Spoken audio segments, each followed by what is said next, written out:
దేవరాగం జ్ఞానయోగం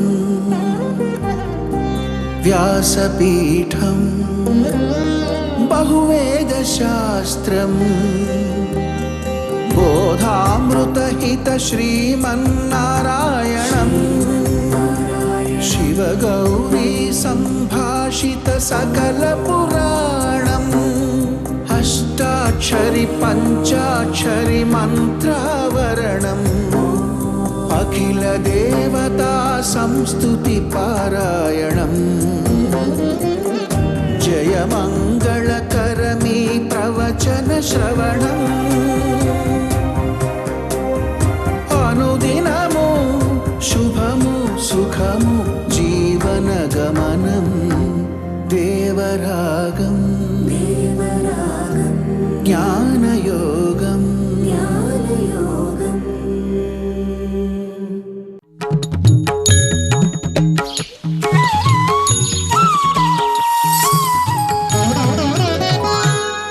ఆపదామపహర్తారం దాతారం సర్వసంపదాం లోకాభిరామం శ్రీరామం భూయో భూయో నమామ్యహం.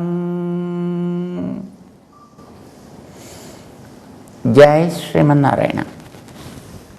ప్రియ భగవద్బంధువులారా, మనం గతంలో భగవంతుడు ఏ రూపంలో మనకి ఆరాధనలు అందుకునేవాడిగా ఉన్నా ఆయనకి మనం ఆరాధన చేసిన తర్వాత ఎక్కడ అర్పించాలి అని అంటే అది కృష్ణ అనే స్థానంలోనే అర్పించాలి, కృష్ణార్పణమస్తు అనాలి అని మనం చెప్పుకున్నాం. కొంతమందికి కొన్ని ప్రశ్నలు వచ్చాయండి దీని మీద. ఏమొచ్చాయి దాని మీద? కొంతమందికి కృష్ణావతారంలో కృష్ణుడు ద్వాపర యుగానికి చెందినవాడు కదా, కృష్ణావతారానికి ముందు రామావతారం, కృష్ణావతారానికి ముందు నరసింహావతారం, కృష్ణావతారానికి ముందు వరాహ అవతారం, కూర్మావతారం, మత్స్యావతారం, ఇంకా హరి అవతారం, మరెన్నో అవతారాలు ఉన్నాయి కదా. మరి వాళ్ళ గురించి చేసిన వాటిని అన్నీ కృష్ణార్పణమే చెప్పమంటారు. ఎందుకు చెప్పాలి? తర్వాత వచ్చిన దానికి ముందు వచ్చిన వాటిని వదిలిపెట్టేసి ఎట్లా చెప్తామండి? కృష్ణ అనేటటువంటి పదం కూడా కృష్ణార్పణమస్తు అనమన్నారంటే కృష్ణుడు అనేటటువంటి పేరు మన దేవకి వసుదేవులకి పుట్టినటువంటి పిల్లవాడికి వీళ్ళు తీసుకువెళ్ళి నందగోకులంలో వదిలిపెడితే అక్కడ ఉండేటువంటి గర్గాచార్యులు వారు ఎవరో వచ్చి వారికి పెట్టినటువంటి పేరు మాత్రమే కాదు, వారు స్వయంగా కల్పించి ఆవేళ కొత్తగా ఒక కాయిన్ చేసి కొన్ని అక్షరాలని పదాలని తయారు చేసినటువంటి ఒక పేరైతే కాదది. అది వేదాల్లోనే ఉంది ఆ పదం. కానీ కృష్ణ అనేటటువంటి పదం కేవలం నందగోప సుతుడు, యశోదా తనయుడు, దేవకీ నందనుడు, అయితే వసుదేవ కుమారుడు అయినటువంటి ఆయనకి మాత్రమే కొత్తగా వచ్చిన పేరైతే కాదు. వేదాల్లోనే మనం పెడితే ఈ పదం మనకు కనిపిస్తుంది. వేదాల్లో భూమిని గురించి చేసే ప్రార్థనకి సంబంధించినటువంటి ఒక సూక్తం. భూమిని ప్రార్థన చేస్తూ ఉధృతా శివరాహేణ కృష్ణేన శతబాహునా మృత్తికే హనమే పాపం యన్మయా దుష్కృతం కృతం మృత్తికే బ్రహ్మదత్తాసి కాశ్యపేనాభిమంత్రిత. హే మృత్తికే, హే భూమి అని భూమిని సంబోధించేటటువంటి ఒక సూక్తం వేదాల్లో ఉంది, తైత్తిరీయంలో ఉంది. ఉధృతా శివరాహేణ, ఒకనాడు నీ స్థానం నుంచి నువ్వు తప్పినప్పుడు, స్థాన భ్రంశం ఏర్పడ్డప్పుడు, ఉధృతాసి నువ్వు ఉద్ధరింపబడినావు, నిన్ను ఆ మహానుభావుడు ఉద్ధరించెను. ఎవరు? వరాహేణ, వరాహ రూపాన్ని ధరించినటువంటి ఒక మహానుభావుడి ద్వారా నువ్వు ఉద్ధరింపబడితివి. ఎవడతను? కృష్ణేన, ఆయన నల్లని రూపం ధరించినవాడు. శతబాహునా, 100 చేతులు ధరించినవాడు. ఎటు నుంచి జారిపోవటానికి అవకాశం లేకుండా ఉండేటట్లుగా 100 చేతులతోటి నిన్ను ధరించి ఆయన పైకి తెచ్చాను. తిరిగి మళ్ళీ నీ స్థానములో నిన్ను నిలిపెను. ఇది భూమికి చెప్పాను. ఆ రకంగా ఉద్ధరణ పొందినటువంటి నువ్వు హనమే పాపం, నా పాపములన్నీ తొలగించుము. మృత్తికా స్నానాలని చేస్తారండి. అంటే మట్టిని తీసుకుని చక్కగా ఒంటిదంతటికి కూడా దాన్ని రాసుకుని దాంట్లో కొంతసేపు అలా ఉండి ఆ తర్వాత స్నానాదుల్ని ఆచరిస్తుంటారు. ఇప్పుడు ఆయుర్వేదిక్ ట్రీట్మెంట్ చేసేటటువంటి ప్రాసెసెస్లో అది కూడా ఒక ప్రాసెస్. మృత్తికా స్నానము అనేది కూడా ఒక ప్రాసెస్ చేయిస్తుంటారు. అప్పుడు ఆ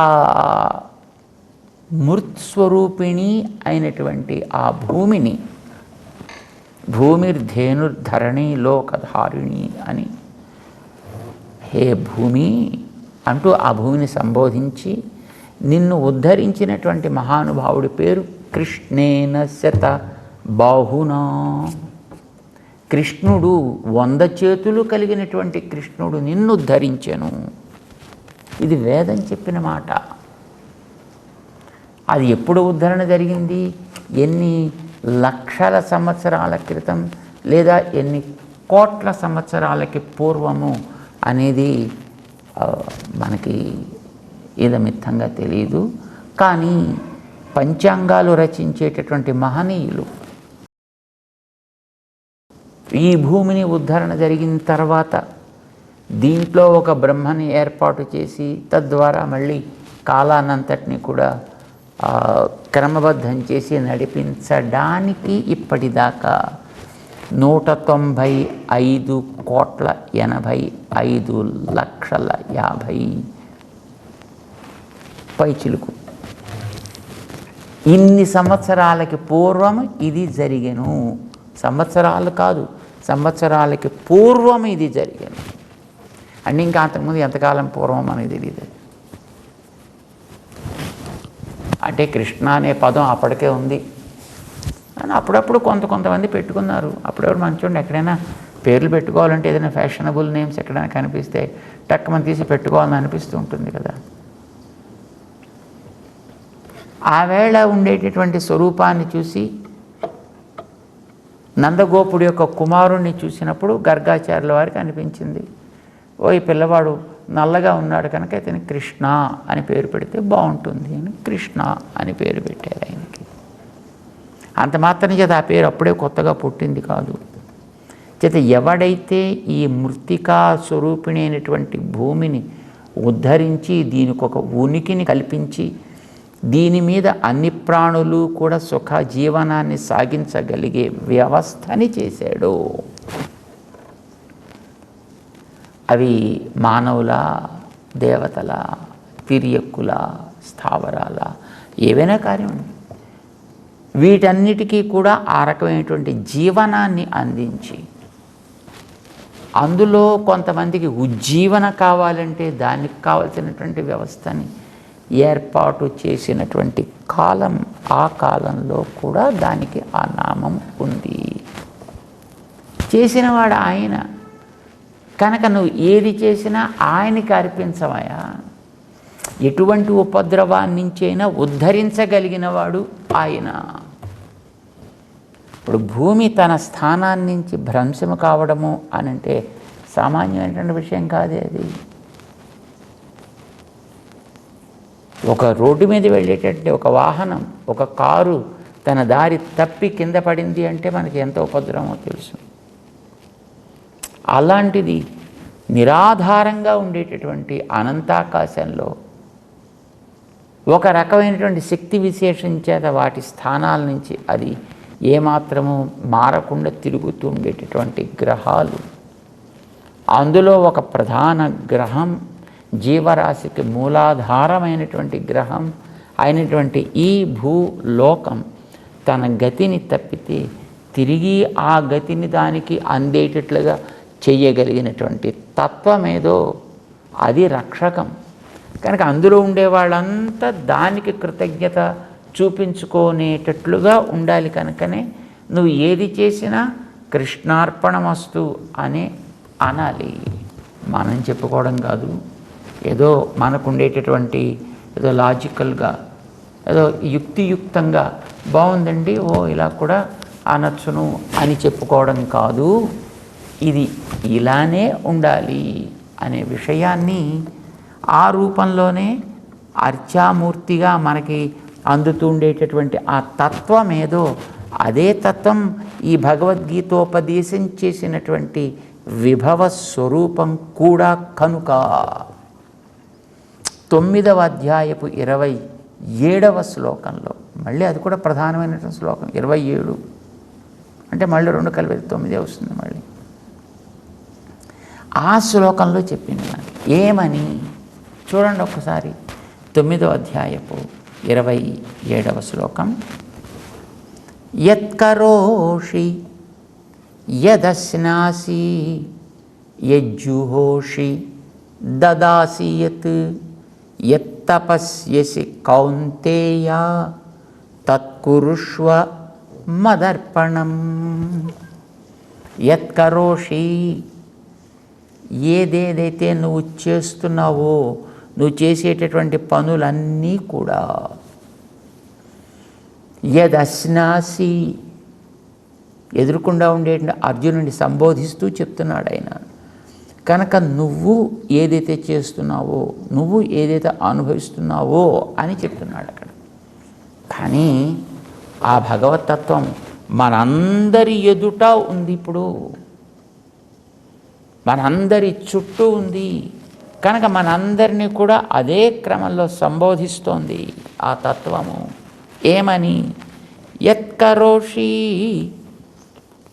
ఈవేళ నువ్వు ఈ భూమి మీద నిలబడి ఒక పని చేయగలుగుతున్నావంటే ఆ భూమిని ఆ స్థాయిలో ఉంచిన వ్యక్తిని నేనయ్యా. అంచేత నువ్వు చేసేటటువంటి దానిని నాకు అర్పించవలే. నువ్వు ఎవడివైనాక, నువ్వు దేవతవా, మనిషివా, తిరియకువా, స్థావరానివా, ఎవరైతే నాకేం కనుక. ఈ నలుగురికి కూడా రూపుకల్పన చేసిన వాడిని నేనే, కనుక నాకే అర్పించవాలి. అంటే దేవతలకు కూడా ఉంటుందండి. మనం అంటే పోనేది చేస్తున్నాం, దేవుడికి అర్పించాలి. కానీ దేవతలకే ఉందండి, బ్రహ్మ, రుద్ర, ఇంద్ర, ఇలాంటి వాళ్ళకి కూడా ఇదే పని. ఈడువాడని ప్రశ్న లేదండి. ఇందరికీ ఆధారమైనటువంటి స్థానం భూమే కనుక ఈ భూమిని ఆధారంగా కలిగినటువంటి ఏ ప్రాణికైనప్పటికీ కూడా ఇది రూల్. ఈ బ్రహ్మసూత్రాలని కొన్ని ఉన్నాయి, వేదవ్యాస భగవానుడు చెప్పినటువంటివి. అందులో ఒక సూత్రంలో ఆయన చెప్తాడు, తదుపర్యపి బాదరాయణ సంభవాత్ అని చెప్తాడు. అంటే దేవతలకి కూడా భగవంతుణ్ణి ఆరాధన చేసి ఉపాసన చేసి భగవంతుణ్ణి సంప్రీతుడిగా చేసుకోవలసినటువంటి స్థితి ఉంది. కేవలం మనుషులకే కాదు ఇది. అదేమిటండి దేవతలకి ఎందుకండి అంటే అసలు ఉపాసన చెయ్యాలంటే ఎవరికి అధికారం ఉంటుందా అని ప్రశ్న వేసుకున్నారు అక్కడ బ్రహ్మసూత్రాల్లో. ఎవరికి ఉంటుంది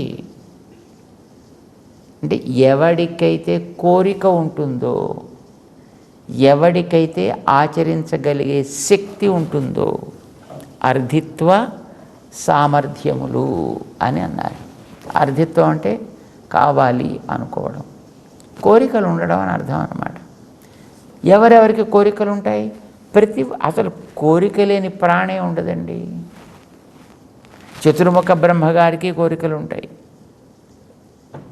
ఆయన లలాటంలోంచి పుట్టినటువంటి రుద్రుడికి కోరికలు ఉంటాయి. వాళ్ళ ఆధీనంలో పనిచేసేయండి ఇంద్రుడికి కోరికలు ఉంటాయి. మిగతా ఉండే దేవతలకు అందరికీ కోరికలు ఉంటాయి. ఏం కోరికలు ఉంటాయి? నాకు వచ్చిన ఈ స్థానం కొంచెం ఎక్కువ కాలం ఉంటే బాగుండు, పోకుండా ఉంటే బాగుండు. ఇంద్ర పదవి వచ్చిన వాడికి నాకు ఇంద్ర పదవి కొంతకాలం సాగితే బాగుండును, అయిపోకుండా ఉంటే బాగుండును, డేస్ ఇంత ఫాస్ట్గా అయిపోకుండా ఉంటే బాగుండును, నాకుండే ఈ అధికారం మరికొంతకాలం కొనసాగితే బాగుండును ఆయనకి ఉంటుంది. ఏ పదవిలో ఉండేవాడికైనా ఆ పదవిని పదిలంగా అట్టే పెట్టుకోవాలని ఒక పెద్ద ఆశ, పేరాశ వాడిలో ఉండనే ఉంటుంది. దానికోసం మళ్ళీ వాడు ప్రారంభం చేస్తాడు తపస్సు, ఉపాసన, మెడిటేషన్, ధ్యానం, యోగం, యాగం, ఏదో రకరకాలు. ఇది ఉంటే చాలు వాడికి ఉపాసన చేసే అర్హత ఉంటుంది. కోరిక ఉంటే చాలు ఉపాసన అర్ధిత్వము అని అంటారు దాన్ని. ఇంకా సామర్థ్యము, అర్ధిత్వం ఒకటే ఉంటే చాలు. వాడు ఏదైనా చెయ్యాలి అని అంటే వాడికి ఉండేటటువంటి పరికరాలు వాడికి తోడ్పడాలి. వాడికి ఉండే పరికరాలంటే వాడి చేతులు, వాడి కాళ్ళు, వాడి నోరు, వాడి ముక్కు, కళ్ళు, చెవులు, ఇవన్నీ వాడి ఇంద్రియాలు. వాడితోటి ఉండేటటువంటి సామగ్రి ఏదైతే ఉందో ఇదంతా కూడా వాడు చెప్పినట్టుగా అది వినగలిగే స్థితిలో ఉండాలి. దీన్ని సామర్థ్యము అని అంటారు. ఎవడెవడికైతే ఈ అర్ధిత్వం ఉంటుందో, ఎవడెవడికైతే ఈ సామర్థ్యం ఉంటుందో అది ఉన్నవాడు ఎవడైనా చక్కగా ఉపాసన చేయవచ్చును అని వేదవ్యాస భగవానుడు నిరూపణ చేశాడు, నిర్ణయం చేశాడు. అంచేత యత్కరోషి ఇది అందరికీ కామన్ అండి. వాడి దేవతలైనా అంతే, మనుషులైనా అంతే, మిగతా వాళ్ళైనా అంతే. ఏదైతే నువ్వు చేస్తున్నావో యత్కరోషి, జీవించి ఉన్నంత వరకు పనిచేయాలని కదా నియమం. ఎవ్వడూ కూడా జీవించి నేను పని చేయకుండా కూర్చుంటాను అనడానికి వీలు లేనే లేదు. నహి కశ్చిత్ క్షణమపి జాతు తిష్టతి అకర్మ కృత్. మొదటి షట్కంలో మనం చెప్పుకున్నాం. ఇప్పుడు మనం రెండో షట్కంలో ఉన్నాం. నువ్వు ఎవ్వడు ఏ క్షణకాలం కూడా ఊరికే కూర్చోలేడు, ఏదో ఒకటి చేస్తూ ఉంటాడు. ఆ ఏదో ఒకటి చేసేది ఏదో ఊరికే వ్యర్థంగా చేయకుండా దాన్ని నువ్వు త్రయీనిష్ఠుడమైనాక, త్రయంత నిష్ఠుడమైనాక ఏదో రకంగా చేయి. అంటే నువ్వు కేవలం యజ్ఞ యాగాది నిష్ఠ కలిగి చేసినా సరే, లేదు ఆత్మనిష్ఠ కలిగి చేసినా సరే, మూడుంట్లో ఏదున్నా పర్వాలేదు. అయితే త్రయీనిష్ఠ కలిగిన వాడు కేవలం కొంతవరకు మాత్రమే వాడు చూడగలుగుతాడు. ఎంతవరకు చూడగలుగుతాడు అంటే ఈ రూపాల్లో ఉండే తేడాలు చూడ. మనుషుడు, దేవత, తిరియక్కులు తేడాలు ఉన్నాయి కనుక నేను తిరియక్కు కావద్దు అనుకుంటాడు, నేను స్థావరం కావద్దు అని అనుకుంటాడు, నేను మనిషిగా ఉండాలి, మనుషుల్లో కంటే వాడికంటే నేను విలక్షణుడుగా ఉండాలి, వీడికంటే విలక్షణుడుగా ఉండాలి, ఇది కోరుకుంటాడు. దాని తర్వాత భౌతికంగా కూడా ఇంత గొప్పది మరి లేదండి అనిపించేట్టుగా ఉండాలి, అలాంటిది ఏదో కావాలి, ఒక ప్రశంస వాడు కోరుకుంటాడు. అది కూడా కోరికే. దానికోసం కూడా వాడు ఏదో కొంత చేయాల్సి ఉంటుంది. ఇది కూడా అర్ధిత్వంలోకే చేరుతుంది. కనుక ఎవడెవడికైతే అర్ధిత్వం ఉంటుందో, ఎవడెవడికైతే దాన్ని సాధించగలిగేటటువంటి సామర్థ్యం ఉంటుందో, ఈ ఉన్నవాడు ఎవడైనా ఉపాసన చేయవచ్చు. ఆ చేసేటటువంటిది ఎవడి కోసం చేయాలి? ఎవడి కోసం చేయాలి? ఎవడైతే నువ్వు చేసే పనిని చూసి నీకు కావాల్సిన ఫలితం ఇస్తాడో వాడు. దానికి ఆరాధ్యత్వము అని అంటామండి. నువ్వు చేసే పనిని అందుకుని నీకు దానికి సంబంధించిన ఫలితాన్ని ఇచ్చేవాడు ఆరాధ్యత్వం. మరి చేసేది నేను కదా, అప్పుడు నీలో కర్తృత్వం ఉంటుంది. అయితే మళ్ళీ ఆ కర్తృత్వం ఉన్నప్పుడు మళ్ళీ దానివల్ల వచ్చే ప్రమాదాలు కొన్ని ఉంటాయి. ఏముంటాయి? నేను చేస్తున్నాను కనుక నేను పొందాలి అని అనిపిస్తుంది, భోక్తృత్వం వస్తుంది. ఈ కర్తృత్వము, భోక్తృత్వము ఇవి రెండు కూడా మళ్ళీ మన మీద పెట్టుకుంటే వాటిలో ఏమైనా ఒకవేళ లోపాలు ఉంటే మళ్ళీ మనకే అది ఉపద్రవకరంగా ఉంటాయి. ఈ కర్తృత్వాన్ని గుర్తించి మనం చేయాలి. లోపలుండి చేయించేవాడు ఆయన కనుక కర్తవాడు. లోపలుండి దీన్ని మనం ఏది చేసినా దాన్ని అనుభవించేవాడు ఆయన కనుక భోక్త ఆయన, భోక్తృత్వం ఆయనలో ఉంటుంది. ఇది మనం చూసినప్పుడు చూసి సరే బాగానే చేస్తున్నావు, మేము చెప్పినట్టుగానే చేస్తున్నావు, సంతోషం, ఇన్ని రోజులు బాగానే చేసావు, ఇలాగా ఎవడో వీడు చేసేదాన్ని అందుకుంటూ ఉంటాడే. ఎవడో వీడి చేసా బాగానే చేశాడు, పాపం మంచిగా చేశాడు, సగా వీడికి ఏదో 99.99 మార్క్స్ వీడికి ఇస్తున్నాం, వీడికి ఫలితాన్ని ఇచ్చేయండి అనేవాడు ఒకడు ఉంటాడు. వాడిని ఆరాధ్యుడు అని అంటాం. అది సామాన్యులైతే దేవతలు అంటారు. మరి దేవతలకు కూడా ఆ దేవుడైన వాడెవడో ఆయన ఆరాధ్యుడు. కనుక ఈ మూడు, కర్తృత్వం, భోక్తృత్వం, ఆరాధ్యత్వం, ఇలాంటివన్నీ నేను చేస్తున్నాను, నా వల్ల జరుగుతోంది, నాకు ఇది కావాలి అనేటటువంటి భావాల్ని పెట్టుకోకుండా వీటన్నిటిని కూడా వదిలిపెట్టి తత్కురుష్వ మదర్పణం, దాన్ని నాయందు అర్పించు అన్నాడు ఆయన. నాయందు అర్పించండి, ఎవరి మీద అర్పించమన్నాడు ఆయన? కృష్ణుని యందు అర్పించు అని కృష్ణుని తను చూపించుకున్నాడు ఆయన. ఆవేళ ఆ రూపంలో ఉన్నాడు కనుక. కాక అసలు ఆ కృష్ణ అనేటటువంటిది వేదాలే తనకి ఇచ్చినటువంటి ఒక అద్భుతమైనటువంటి తిరునామం. నారాయణ నామం తర్వాత మళ్ళీ ఆ రకమైనటువంటి ప్రాచుర్యం కలిగినటువంటి నామం కృష్ణనామము, దానికి అర్పించు. అందుకోసమే మనకి ఈ 27వ శ్లోకంలో యత్కరోషి యదశ్నాసి, ఏది నువ్వు చేస్తున్నావో దాంట్లో కర్తృత్వ, భోక్తృత్వ, ఆరాధ్యత్వాలు అర్పించు నాకు. యదశ్నాసి, ఏది నువ్వు తింటున్నావో ఆ తినే వాటన్నిటికీ వల్ల కలిగేటువంటి తృప్తి ఏదో అది నా యందు అర్పించు. యజ్జుహోషి, ఏదైతే నువ్వు హోమం చేస్తున్నావో, నేను ఈ హోమం చేస్తున్నా, ఇది ఫలానా దేవతకి వెళ్ళుగాక అనేదో నువ్వు చేస్తుంటావే, ఈ చేసే హోమంలో నేనున్నా. నువ్వు అది ఎక్కడికో వెళ్ళాలి అని అనుకుంటూ పంపించేటటువంటి స్థితి ఉందే, అక్కడ పంపించే చోట ఎవడైనా ఉన్నప్పటికీ కూడా వాడిని కూడా లోపలుండి నడిపించేవాడిని నేనే. అంచేత కర్తృత్వం నాదే, భోక్తృత్వం నాదే, దాని తర్వాత ఆరాధ్యత్వం కూడా నాదే. ఎందుకంటే నువ్వు ఏది చేసినా అందుకోవలసిన వాడిని నేనే. ఎవడైతే సవ్యంగా చేస్తాడు, యత్ కరోషి యదశ్నాసి యజ్జుహోషి, ఏది నువ్వు హోమం చేస్తున్నావో, దదాసి యత్, ఏది దానము ధర్మము అనే పేరుతోటి నువ్వు అర్పిస్తున్నావు, యత్ తపస్యసి కౌంతేయ, ఏదైతే నువ్వు తరించడం కోసం అని అనుకుంటూ, లేదు మానసిక ప్రశాంతత కోసం అని అనుకుంటూ, లేదా నీతో పాటు ఉండేటువంటి మిగతా ప్రాణికోటికి తృప్తి కలిగించాలి అని అనుకుంటూ నువ్వు చేసే సద్భావన భావితమైనటువంటి క్రియాకలాపానికి తపస్ అని పేరు. అది నువ్వు అనుభవించడం ద్వారా కానీ, అనుభవాన్ని వదిలిపెట్టడం ద్వారా కానీ, అంటే కాయశుద్ధి బాగా జరగాలి అనే అభిప్రాయంతో నువ్వు దానికి తగ్గట్టుగానే ఒకవేళ ఏదైనా ఉపవాసాదులు కానీ లేకపోతే అల్పాహారాదులు కానీ నువ్వు చేస్తున్నా అది కూడా తపస్ అని అంటాను, దాన్ని కాయికమైన తపస్. కనుక యత్ తపస్యసి కౌంతేయ, హే కుంతీపుత్ర తత్కురుష్వ, ఎట్లా చేయాలి?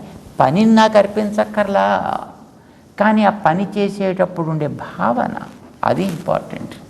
కాదు పనిని కాదు అర్పించడం, పనిని చేసేటప్పుడు వెనక ఉండేటటువంటి భావన. నువ్వే బట్టలు ఉతుకుతావు కానీ భగవంతుడు లోపలుండి, భగవంతుడు బట్టల్లో ఉండి, భగవంతుడు రాయిలో ఉండి, భగవంతుడు నీళ్ళల్లో ఉండి అందులో తడుపుతాం, దీంట్లో ఉతుకుతూ ఉంటాం. ఇది క్రియాకలాపం. ఈ క్రియని చేసిన ఇది కూడా లోపల నేనుంటే నువ్వు ఉతుకగలుగుతున్నావు, నేను లేకపోతే నువ్వేం ఉతుకుతావు? ఉండనే ఉండదు. కనుక అది లోపల ఉండే ప్రథమ కర్తని నేను కనుక నా దగ్గర అర్పించు. నువ్వు మధ్యలో వయా మీడియాగా వచ్చినవాడివి కదయ్యా, కానీ నా దగ్గర నుంచి కదా నీకు శక్తి వచ్చేది. అప్పుడు కదా నీ ఇంద్రియం కర్మ కార్యాన్ని చేసేది. అందుచేత యత్కరోషి యదశ్నాసి యజ్జుహోషి దదాసి యత్, ఏదైతే నువ్వు దానంగానో ధర్మంగానో ఇస్తున్నావో, యత్ తపస్యసి కౌంతేయ, ఏదైతే నువ్వు ఆలోచనారూపమైనటువంటి దేహ శోషణాది రూపమైనటువంటి తపస్సు చేస్తున్నావు, తత్కురుష్వ మదర్పణం, దానంతటినీ కూడా నాకు అర్పించాననేటటువంటి భావనాపూర్వక త్యాగంతో, సాత్విక త్యాగము అని అంటారు దీన్ని. ఈ సాత్విక త్యాగ బుద్ధితోటి నువ్వు చేయాలి అని చెప్పాడు 27లో. అతి అద్భుతమైనటువంటి శ్లోకం ఈ శ్లోకం. దీని గురించి మనం చాలా తెలుసుకోవాల్సింది ఉంది, తెలుసుకునే ప్రయత్నం చేద్దాం. జై శ్రీమన్నారాయణ.